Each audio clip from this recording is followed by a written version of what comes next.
I'm Madison Foster, 32 years old. 6 words from my sister destroyed my dream vacation and cost me $13,000. Cancel Italy or Dad gets hurt. Those words came at 2:47 a.m., 3 days before my flight to Rome. A trip I'd saved for all year, planned down to every museum visit, every restaurant reservation. I believed her. I trusted her. Within 20 minutes, I'd wired every penny of my vacation fund to her account. 3 days later, while I sat at my desk eating a sad desk salad, champagne glasses clinked in cruise photos on Instagram. My sister, her husband, and his entire family were toasting their well-deserved break on a Royal Caribbean ship, paid for with my father's emergency money. But what happened at my promotion dinner 2 months later made her regret every stolen cent. Before we dive in, please take a moment to like and subscribe, but only if you genuinely enjoy this story. I'd love to know where you're watching from and what time it is there. Now, let me tell you how family betrayal taught me the most expensive lesson of my life. The Capitol Grill downtown had never looked more elegant. Crystal chandeliers cast warm light over 40 guests gathered to celebrate my promotion to senior marketing director. My company had reserved the private dining room, complete with floor-to-ceiling windows overlooking the city skyline. Colleagues raised their glasses. My new boss, Jennifer, made a toast about Madison's exceptional leadership, and for once, everything felt perfect. Then Rachel walked in. My sister arrived 30 minutes late, which was actually early for her. She swept through the doorway in a sequined dress that caught every light, her newly bleached hair styled in waves that must have cost a fortune. Behind her, Brad followed in his too tight suit, scanning the room like he was calculating the net worth of every guest. "There's my successful baby sister," Rachel's voice carried across the entire room, causing conversations to pause. She air-kissed her way toward me, leaving a trail of heavy perfume. "Sorry we're late. Traffic from the good side of town was just awful." Jennifer, my boss, raised an eyebrow. My colleague Tom whispered something to his wife. The energy in the room shifted, that particular tension when uninvited drama enters a professional space. Rachel grabbed a champagne flute from a passing server without acknowledgement. "Brad, honey, look at this spread. Madison's company really knows how to spend money." She laughed, that specific laugh she used when setting up a public manipulation. "Speaking of which, Madison, we need to discuss that family matter. You know, the ongoing situation."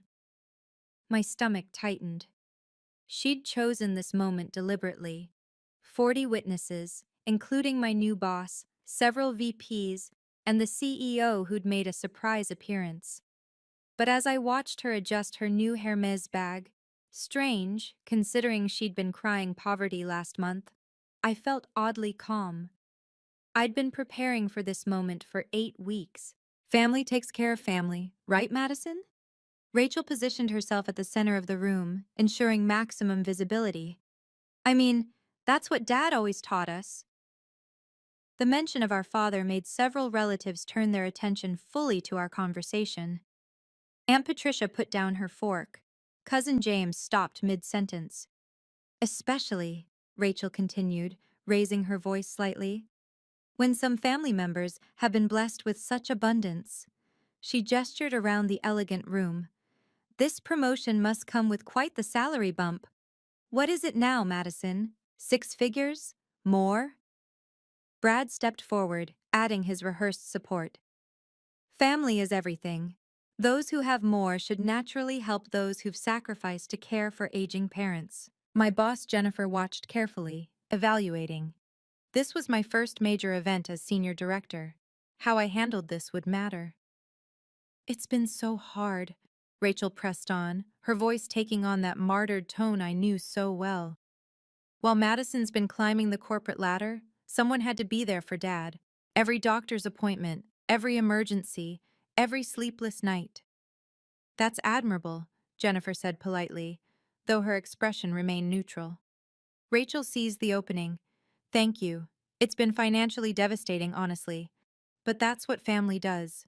We show up, even when others are too busy with their Italian vacations and career ambitions." The jab about Italy made my hand tighten around my water glass.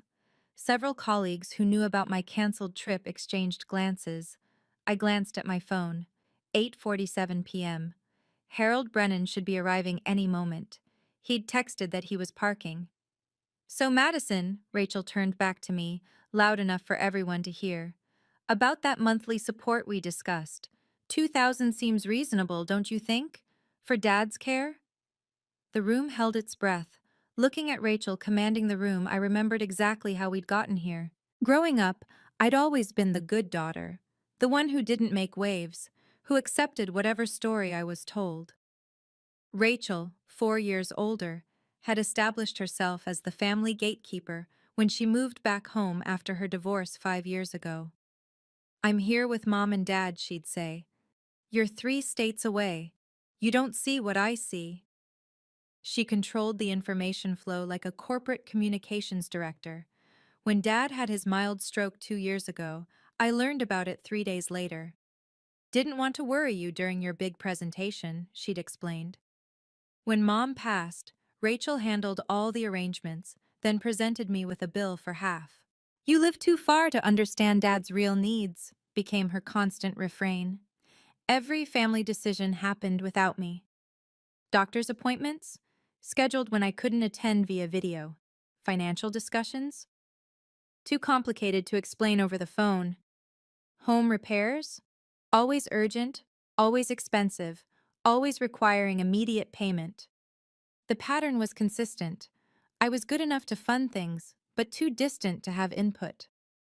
Rachel had positioned herself as the sacrificial caregiver while painting me as the absent, career-obsessed sister who only contributed money. The truth?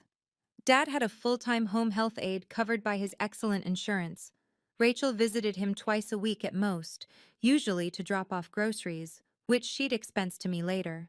But to hear her tell it at every family gathering, she was practically living at his house, sacrificing her own life for his care. I'd believed it for so long, sent money whenever asked, felt guilty about my distance, my career, my choices. Until 8 weeks ago, when those cruise photos changed everything. But I wasn't that naive younger sister anymore. The manipulation had escalated over the past 2 years, following a predictable pattern I'd been too trusting to see. December 2022. Dad needs emergency dental surgery. I sent $3,000 the day before my company Christmas party. Later found out his dental insurance had covered everything. March 2023. The roof is leaking. Dad could get sick from mold. $5,000 wired during my birthday weekend in Nashville. The roof had been replaced under warranty. July 2023. Dad fell, needs private physical therapy. $4,000 sent while I was closing the biggest deal of my career. Dad's Medicare covered all therapy. November 2023. House needs wheelchair modifications. $8,000 transferred the week of Thanksgiving. Dad was walking fine with his cane. February 2024. Dad's medications aren't covered anymore. $20,500 sent monthly for 3 months. His VA benefits covered everything. Each crisis perfectly timed. Always when I had something important planned. Always framed as life or death. Always making me choose between being a good daughter and living my own life. "You're not here," Rachel would remind me. "You don't see him struggling like I do." The guilt was a masterfully wielded weapon. Every family video call, she'd position Dad in poor lighting, making him look frailer. Every conversation included mentions of sacrifices, her job opportunities passed up, her social life abandoned, her own health suffering from stress. What she didn't know was that I'd kept every email, every text, every wire transfer confirmation. At first, just for tax purposes, but after the Italy incident, those records became something else entirely. My phone buzzed. Harold. "Walking in now?" I watched the entrance as Harold Brennan appeared, tall, distinguished, carrying his leather briefcase. Dad's best friend since college, his most trusted advisor. And for the past 8 weeks, my secret weapon. This time was definitely different. Standing there in my own celebration, Watching Rachel perform her martyrdom, I calculated the real cost of my silence. $45,000 over 3 years. Not loans, gifts, according to Rachel. Family doesn't keep tabs, she'd always say, while keeping meticulous tabs on everyone else's obligations. That money could have been a house down payment, could have been invested, could have been the safety net I'd never had. But the financial loss wasn't the worst part. Madison's always been focused on her career, Rachel told Jennifer, my new boss, with a sympathetic smile. Some people are built for family, others for spreadsheets. No judgment, of course. Jennifer's expression shifted slightly. In corporate America, being labeled as someone who abandons family for career was poison. It suggested unreliability, questionable values, lack of balance. The other VPs were listening too. The CEO, who'd been charming 5 minutes ago, now wore a evaluative expression. My reputation was being assassinated in real time, at my own promotion dinner. Tom from accounting whispered to his wife, loud enough for others to hear, about family drama.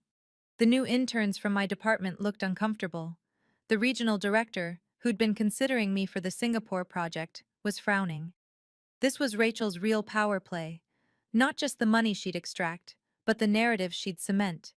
Madison, the selfish sister, Madison, the absent daughter, Madison who chose ambition over family. That story would follow me through every professional relationship in this room. If I stayed silent tonight, I'd be funding Rachel indefinitely while wearing the scarlet letter of bad daughter in my professional circle. Every future promotion would carry whispers. Every success would be tainted. I caught Harold's eye as he found his seat. He gave me the slightest nod. This stops tonight.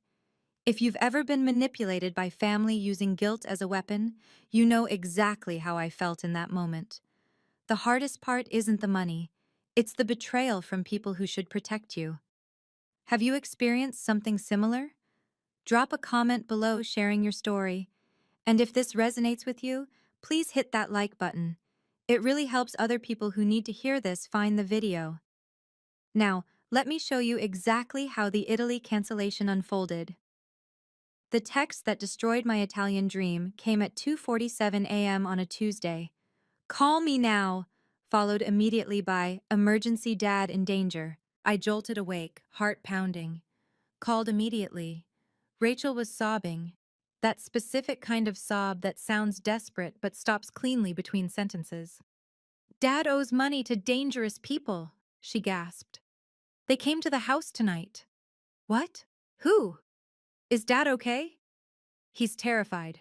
He won't tell me everything, but it's $13,000. They said 72 hours or else. My mind raced. Dad had always been conservative with money. Dangerous people? Dad doesn't even gamble. It's complicated. Something about a business loan from before Mom died. These aren't bank people, Madison. They knew where he lives. They mentioned us by name. We need to call the police. No! Her panic sounded real. They said no police or it gets worse. Madison, I'm scared. I can't lose Dad, too. The mention of Mom was calculated perfectly. I could barely think straight. I have maybe 2,000 in savings, Rachel continued. Brad's between jobs. You're the only one who can help. I know you have that Italy money saved. Italy. My dream trip. Flights booked, hotels reserved, museums scheduled, 3 days away. They said 72 hours or they hurt him, Madison. Cancel Italy or lose Dad. The choice felt like no choice at all. What kind of daughter chooses vacation over her father's safety? Send me the account information, I heard myself say. 20 minutes later, $13,000 left my account. The entire Italy fund plus my emergency savings. The confirmation email came through immediately. Transfer completed. Rachel texted, "You saved Dad's life. He'll pay you back when this is resolved." 3 days later, she was toasting champagne on a cruise ship. The Instagram post appeared while I was eating lunch at my desk, mourning my canceled trip. Finally, living our best life. # blessed, # family time, # cruise. Life # deserved. Rachel stood on a balcony suite deck, Brad's arms around her, the Caribbean blue stretching endlessly behind them. Her in-laws flanked them, all four of them, drinks raised, smiling broadly. The timestamp, posted 3 hours ago. My hands shook as I scrolled through the photos. The deluxe beverage package wristbands, the specialty restaurant reservations, the spa appointments, the shore excursion in Grand Cayman where they swam with dolphins. $300 per person. The comments made it worse. Brad's mom. Thanks for treating us to this amazing trip. You two are so generous. Rachel's response. Family deserves the best. We've been saving so long for this. Then the gut punch. Dad commented, Have fun, kids. Looks beautiful. Dad, who was supposedly terrified in danger, owing money to threatening people, casually commenting on Facebook about the pretty ocean views. I called him immediately. Hi, sweetie. How's work? Dad, are you okay? Are you safe? Of course, why wouldn't I be? The money you owed. The dangerous people. Silence. Then confusion. What money? What people? Madison, what are you talking about? My stomach dropped through the floor. Rachel said you owed $13,000, that people came to the house, that you were in danger. Rachel said what? His voice sharpened. Madison, I don't owe anyone money. I haven't had a loan in 15 years, and nobody's come to the house except the Meals on Wheels lady. The room spun. She said 72 hours or else. I sent her $13,000. Dad's silence stretched long. When he spoke, his voice was cold. She's on a cruise right now. Posted pictures this morning. That's when I called Harold Brennan. Harold Brennan answered on the second ring. Madison, your father mentioned you might call. Mr. Brennan, I need legal advice. It's about Rachel and some money. Come to my office, today if possible. 2 hours later, I sat across from Dad's best friend since their University of Michigan days. Harold had built a successful practice specializing in family law and financial fraud. His office walls displayed 40 years of legal victories. Show me everything, he said simply. I pulled up the emails, the text messages, the wire transfer confirmation.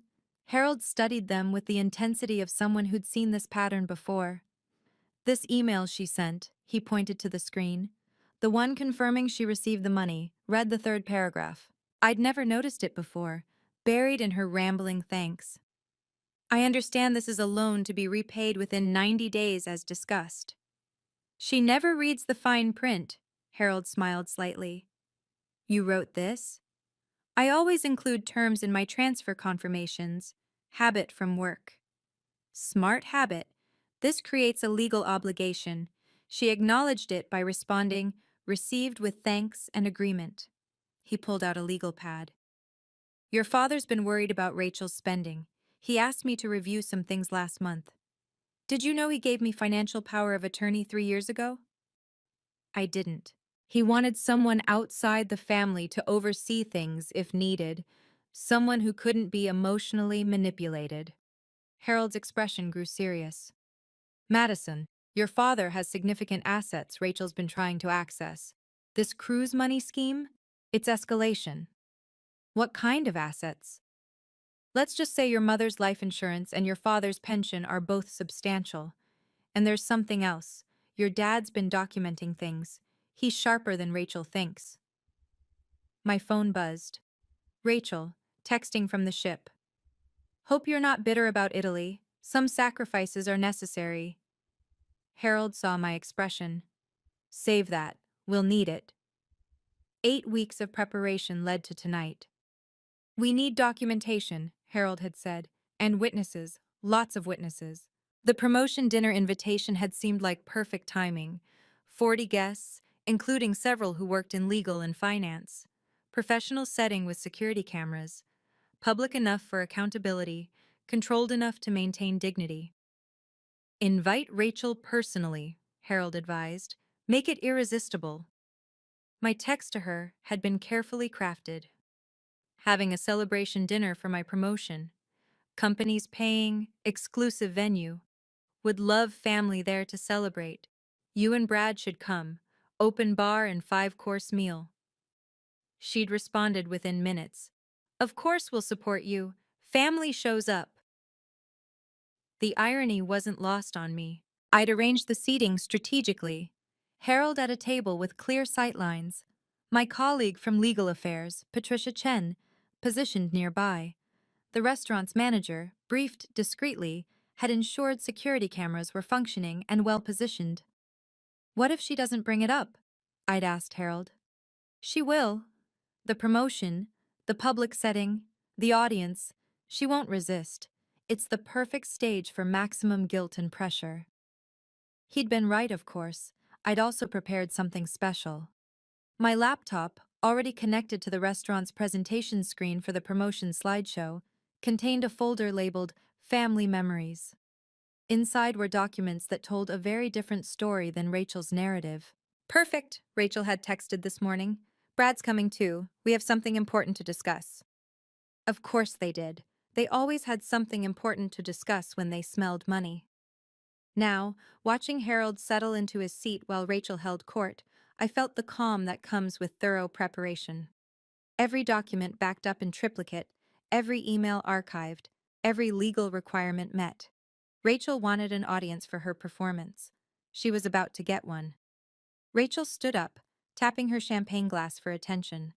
The room quieted, assuming another toast was coming. I hate to mix family business with celebration, she began, not hating it at all. But some things can't wait. Jennifer, my boss, set down her fork. The CEO leaned back in his chair. Everyone sensed the shift. While Madison's been achieving all this professional success, she gestured around the room. Some of us have been handling the unglamorous work, the daily caregiving, the sacrifice of our own dreams. Rachel, I said quietly, this isn't the time. When is the time, Madison? You're always too busy, too many meetings, too many business trips. She turned to address the room. Our father is 78 years old. He needs constant care, medications, doctor visits, someone to make sure he eats. Brad stood beside her, his rehearsed support ready. Rachel gave up her career to care for him. We've depleted our savings.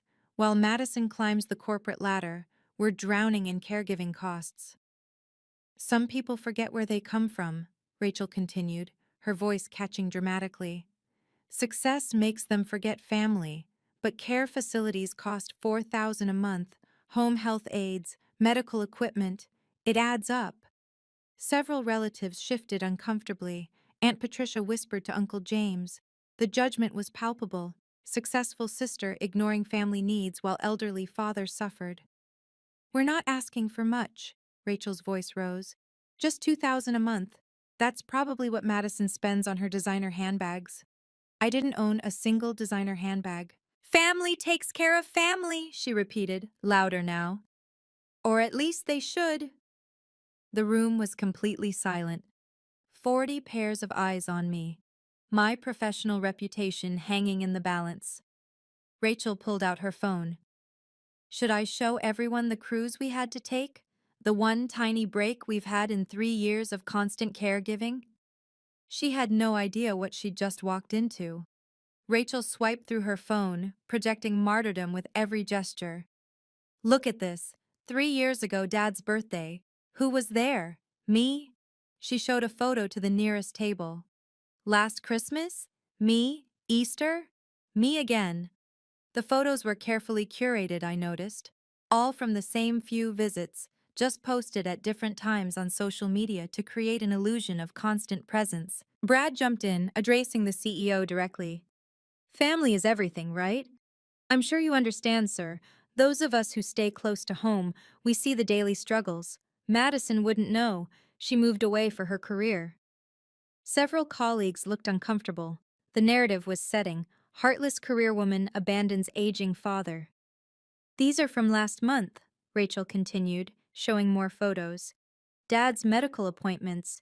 Guess who took him? Not Madison. Aunt Patricia nodded sympathetically. It's hard being the only one who shows up. Exactly, Rachel seized the support. And now with this promotion, Madison's making what, 200,000? More? While we're going into debt keeping Dad safe and comfortable. My actual salary was nowhere near that, but corrections would sound offensive. We've had to sell things, Brad added. Family heirlooms, my car, but we do it because that's what love looks like. Jennifer watched me carefully, evaluating how I'd handle this crisis. The Singapore project lead was definitely reconsidering. Two interns looked like they wanted to disappear. Rachel moved closer to my table. I have all the receipts, Madison. 3 years of expenses you've ignored, doctor visits you've missed, medications you haven't helped with. She placed her phone on the table, showing a photo of Dad looking particularly frail. This was last week. While you were planning this party, I was managing his new heart medication.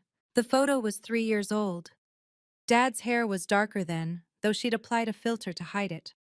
Time for truth. This is the moment everything changed. When someone tries to humiliate you publicly, thinking you'll cave to social pressure, they forget one thing: truth is more powerful than manipulation. If you're finding value in this story, please consider subscribing and hitting the notification bell. I share real-life stories about setting boundaries and standing up for yourself every week. Also, what would you have done in my position? Let me know in the comments. Now, here comes the part Rachel never saw coming. I stood up slowly, reaching for my laptop. Let's talk about facts, shall we? The presentation screen behind me, which had been displaying congratulatory messages, switched to a new display. Email threads filled the screen, dates clearly visible. February 15th, 2:47 a.m. I clicked the first email. Rachel writes, Dad owes dangerous people money. Need $13,000 in 72 hours or else. My response? Wire transfer confirmation, same day. Gasps rippled through the room, Rachel's face drained of color. February 18th, 3 days later. Next slide.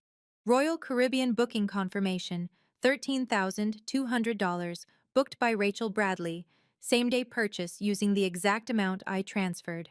The cruise photos appeared next. Rachel and Brad, champagne glasses raised. The timestamp showed them already at sea while she was still texting me about Dad's ongoing danger.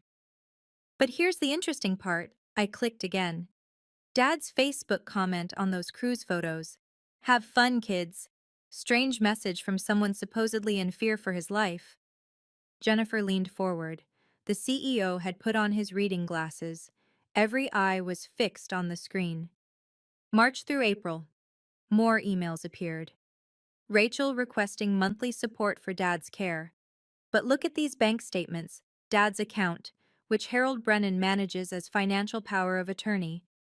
The statements showed steady deposits, healthy balances, Medicare payments, pension deposits, VA benefits, every medical expense covered, every prescription paid by insurance, home health aid fully funded by his policy.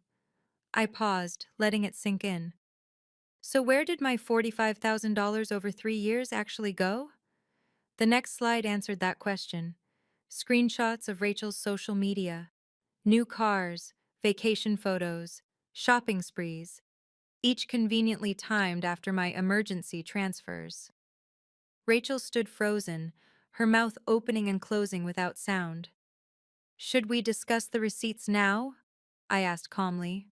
Harold Brennan stood up from his table, his presence immediately commanding attention. Perhaps I should introduce myself. Harold Brennan, senior partner at Brennan and Associates. I've been the Foster family's legal advisor for 30 years. Rachel's face went from pale to ashen. Harold, this isn't...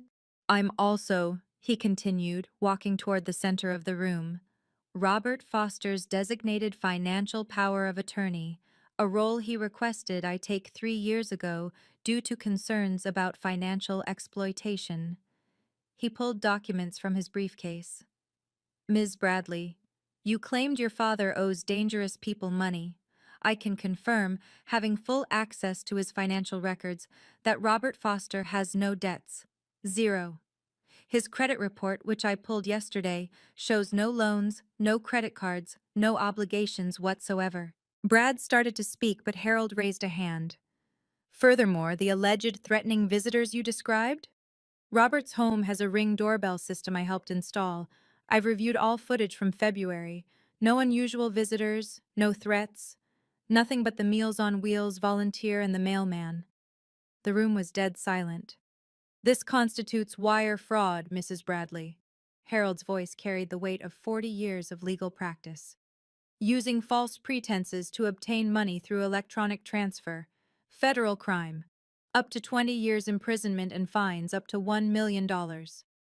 You can't prove, Rachel started.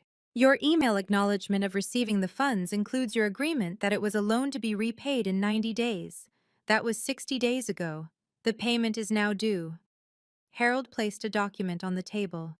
This is a formal demand for repayment. Jennifer whispered something to the CEO. Several people were recording on their phones. The intern's table looked collectively stunned. But there's more, Harold said, his tone growing graver. Should we discuss the $78,000 you've already taken from your father's accounts before he granted me oversight? My phone rang, displaying Dad on the screen. I'd been expecting this call. Put him on speaker, Harold suggested. Dad's voice filled the room, clear and strong, nothing like the frail victim Rachel had portrayed. Madison, is everyone there? Yes, Dad. You're on speaker. Good. Rachel, I know you're listening. His tone was disappointed but firm. I need everyone to hear this directly from me. I am not in danger. I have never owed money to dangerous people.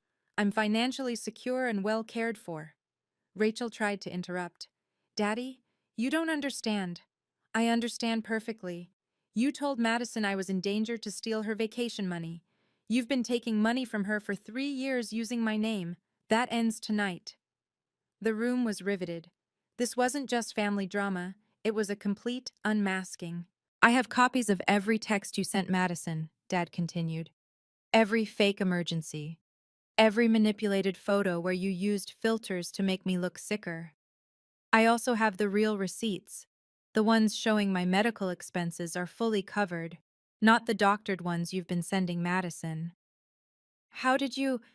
My Ring doorbell isn't the only camera, Rachel. I installed a full security system after Mom passed. I have video of you and Brad in my home office, going through my files, photographing my medical cards. I have you on audio planning which emergency to use next. Several guests gasped. Aunt Patricia covered her mouth. The relatives who'd been supporting Rachel minutes ago now leaned away from her. I'm disappointed in you, Rachel. Your mother would be heartbroken. Madison has been nothing but generous, and you've repaid her with lies and theft. Rachel's legs seemed to give out. She sank into a chair, her face crumbling. But Dad wasn't finished. Harold placed a document in front of Rachel. This is a repayment agreement, $13,000 within 30 days. Sign now, or we file charges Monday morning. I can't pay that back, Rachel whispered. You had money for a cruise, I said quietly. You'll find money for this. Harold continued with professional precision. The wire fraud charge alone carries 5 years federal prison time. Add conspiracy with your husband, interstate fraud since Madison lives in another state, and elder abuse for using your father's name, we're looking at potentially 15 years. Brad grabbed the papers. This is extortion. No, Harold corrected. Extortion is threatening someone's father to steal $13,000. This is a legal remedy to fraud. Your choice, sign and repay, or explain to a federal judge why you thought this was acceptable. The CEO of my company spoke up. I can confirm that our legal department would fully support Ms. Foster in pursuing criminal charges. We take fraud seriously, especially when it affects our employees. Jennifer added, our corporate counsel would be happy to assist Mr. Brennan if needed. The walls were closing in. Rachel looked around the room desperately, finding no sympathy. Even Brad's parents, who'd been invited last minute, looked disgusted. 30 days, I said, maintaining eye contact with Rachel. Not 31, not 60, 30, or Harold files charges. Rachel's hand shook as she signed. Brad signed as co-guarantor, his face purple with rage. One more thing, Harold announced. Any further contact with Madison outside of this repayment constitutes harassment. Any defamation on social media or elsewhere will result in additional civil action. Are we clear? Rachel nodded, unable to speak. I need verbal confirmation, Harold insisted. Clear, she croaked. Mr. Bradley? Yeah, clear, Brad muttered. Harold collected the signed documents. 30 days. Rachel erupted like a volcano that had been building pressure for years. You selfish bitch! She shot up from her chair, knocking over a water glass. You've ruined everything! Everything! The professional atmosphere shattered. Guests pulled back as Rachel's composure completely dissolved. I gave up my life for this family, my career, my dreams. She was screaming now, mascara streaming down her face. You got to leave. You got to build your perfect life while I was stuck. Brad tried to grab her arm. Rachel, stop! She yanked away from him. No! She needs to hear this. Madison the perfect daughter. Madison the success story.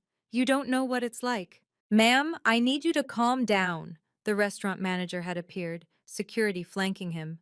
Rachel spun toward the crowd. She's destroying her own sister, her family, over money she doesn't even need. As she gestured wildly, her Hermes bag fell from the table, spilling its contents. The authentication card fluttered out. Except it wasn't an authentication card. It was a poorly printed replica, the kind that comes with $20 knockoffs from Canal Street. Someone laughed. Then another. The facade was crumbling in real time. This isn't over, Rachel shrieked as Brad finally managed to pull her toward the exit. You'll regret this, Madison. Family doesn't forget. No, I said calmly, loud enough for everyone to hear. Family doesn't steal. Security escorted them out as Rachel's screams echoed through the restaurant. Through the windows, we could see her in the parking lot, still yelling, still gesturing, while Brad tried to get her into their car, a leased BMW they'd been 3 months behind on payments for. The room remained silent for a long moment after they left. Then, slowly, someone started clapping. The video went viral within 12 hours. Someone at table 6 had captured everything. Rachel's meltdown, the fake Hermes reveal, her being escorted out screaming. By morning, it had 300,000 views on TikTok with the caption, Sister tries to shake down sibling at promotion dinner, gets exposed. The community impact was swift and brutal. Rachel's church Facebook group, where she'd portrayed herself as the sacrificial caregiver, saw the video. The comments were devastating. We took up a collection for her last month. She said her sister abandoned the family. I gave her $500 for her father's medicine. Her MLM essential oils team, her small business family, started dropping like flies. 17 downline distributors left within 3 days. Her Instagram, where she'd cultivated an image of struggle and sacrifice, hemorrhaged followers. The cruise photos were screenshot and reshared with caustic commentary. Brad's employer, a regional bank, received concerned calls about having someone involved in fraud working in their mortgage department. HR launched an investigation Monday morning. The extended family group chat exploded. Cousins who'd loaned Rachel money over the years suddenly wanted it back. Aunt Patricia revealed Rachel had borrowed $8,000 for Dad's emergency surgery 6 months ago.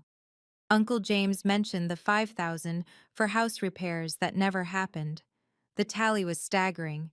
Rachel had taken nearly $100,000 from various family members using Dad's name. She told me you refused to help, Cousin Linda texted me. Said you were too selfish to care about Dad. Every lie was unraveling. Every manipulation exposed. But the real consequences were just beginning. Tuesday morning, Harold called with an update that changed everything. Madison, you need to know something. The IRS has questions about Rachel's unreported income. Day 29 arrived with a wire transfer notification, $13,000 paid in full. The memo line read, "Loan repayment as agreed." Harold called immediately. She took out a HELOC on their house, 23% interest rate because their credit is shot. The financial dominoes were falling fast. Rachel and Brad's credit scores, already marginal, plummeted after the hard inquiry and high-interest loan. Their BMW was repossessed on day 15 when they couldn't make the back payments. Brad's mother, who'd co-signed their apartment lease, revoked her guarantee after seeing the video. The IRS situation was worse. All those gifts from family members over the years, unreported income, the cruise, purchased with what they'd claimed was tax-exempt caregiving support. The investigation triggered an audit going back 5 years. "You've ruined everything," Rachel texted from a blocked number. Harold screenshot it immediately. Violation of the no-contact agreement.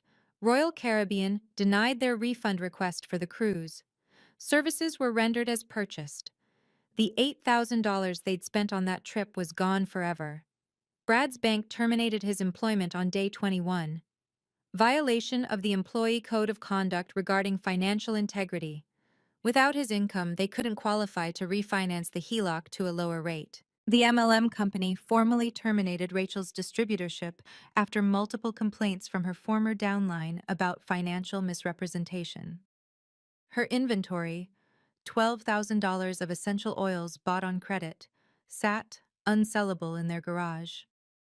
But perhaps the most satisfying consequence came from an unexpected source. The nursing home where Rachel had claimed to spend every day caring for residents, part of her martyrdom narrative, called Harold. They'd seen the video. They wanted to clarify that Rachel had never volunteered there, despite using their name in several fundraising posts. Every lie had a price, and the bill had come due. The first honest conversation with Dad happened 3 days after the dinner. "I should have protected you better," he said over video call, his voice heavy with regret. "I saw what Rachel was doing, but I hoped she'd stop on her own." "You were protecting yourself too, Dad. She was manipulating all of us. When your mother was sick, Rachel promised to help with her care. Instead, she was taking money from your mother's purse. Small amounts, 20 here, 50 there. Your mother knew but didn't want to cause problems." He paused. "I should have stopped it then." The family dynamics shifted completely.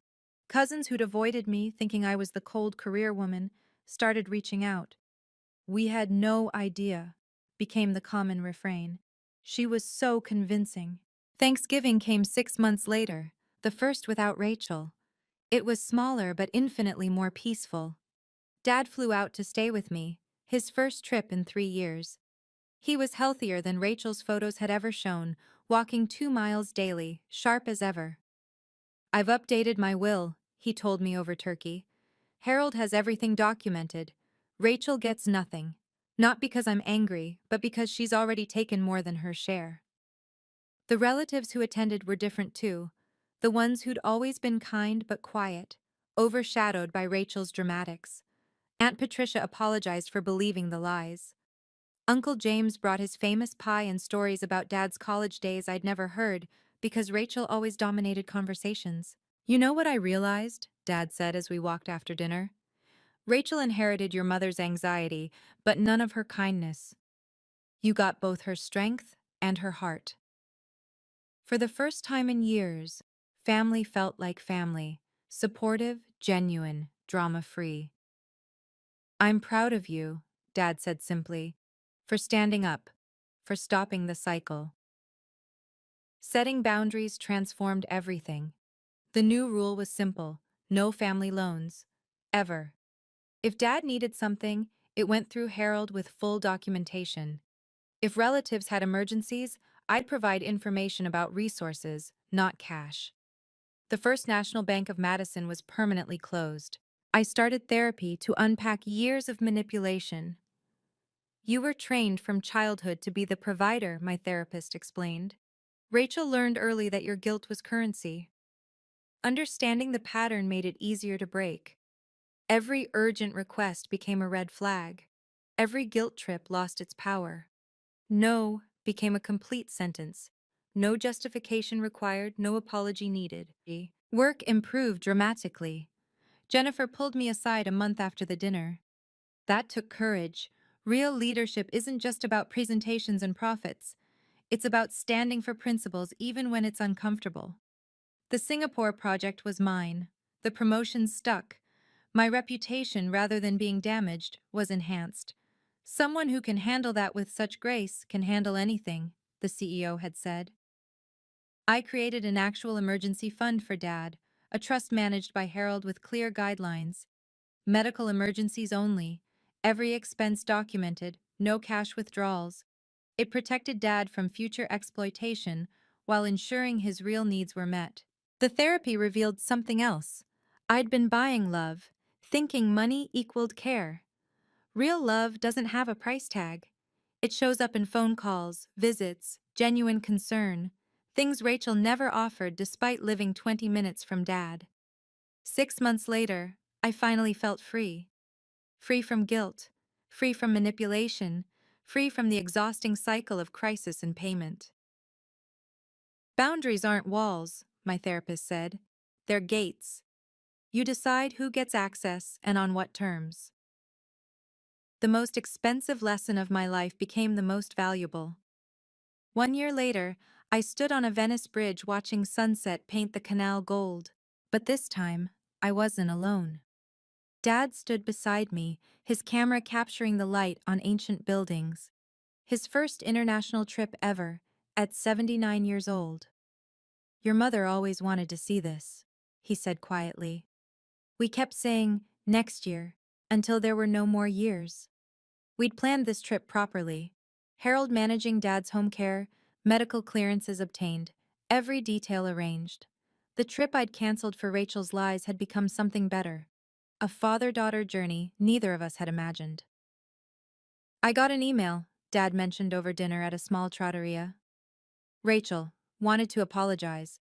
Says she's in therapy now. I'd received the same email. 3 pages of justification disguised as apology. How hard her life had been. How unfair everything was. How she'd been driven to desperation. No real accountability, just more manipulation in a softer package. Did you respond? I asked. No. Harold says any contact could reset the legal timeline. Besides, he raised his wine glass. I'm busy living my life. We toasted to that, to boundaries held, to trips finally taken, to relationships built on truth rather than guilt. My promotion had led to another, then another. The Singapore project launched successfully. My career, freed from constant financial and emotional drain, flourished beyond what I'd imagined. But sitting in that Venice restaurant, watching Dad try gelato for the first time, laughing at his expression of wonder, this was the real victory. Not the money recovered or the promotion saved, but this moment of genuine connection, unmarred by manipulation or crisis. Some prices are worth paying for freedom, I told Dad, thinking of everything the last year had cost and given. And some freedoms, he replied, are priceless. Thank you for staying until the end of my story. If you've ever struggled with setting boundaries with toxic family members, know that you're not alone.